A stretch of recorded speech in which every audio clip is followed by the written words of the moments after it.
Right, now we're going to do question 3 from the same paper, 2019 AQA A-level chemistry.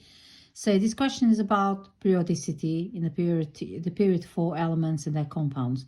State the meaning of periodicity. So you got to put repeating patterns of physical or chemical properties. Repeating patterns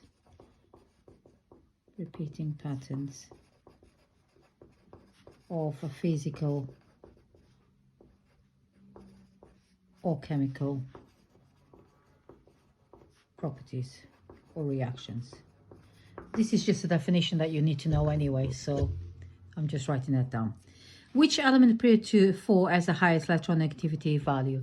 So period 4, so I'm going to use my book, which looks terrible, I'm sorry about that. Period 4 is this one here. So if you go all the way across, the element's got the highest electronegativity is this one, because electronegativity increases across the period. Okay, so it's going to be bromine, and you put Br, don't put Br2. Okay, you can put bromine or Br because it's the element, it's not the molecule. Identify the element period 4 with the largest atomic radius. That's the next thing.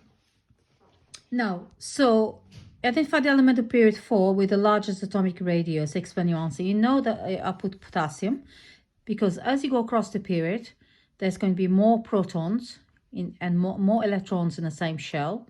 So more electrons being added to the same shell, therefore it's going to be more protons in the nucleus of each element. So it's going to go a bigger nuclear attraction and a smaller radius. Now, for this question, is potassium has the bigger one because it's got the smallest number of protons, the smallest number of electrons in the same shell, because all the others are in the same shell as the other elements, therefore less nuclear attraction, so therefore the atomic radius is the largest. Right. The equations for the reactions of arsenic oxide is below. So this one you should know.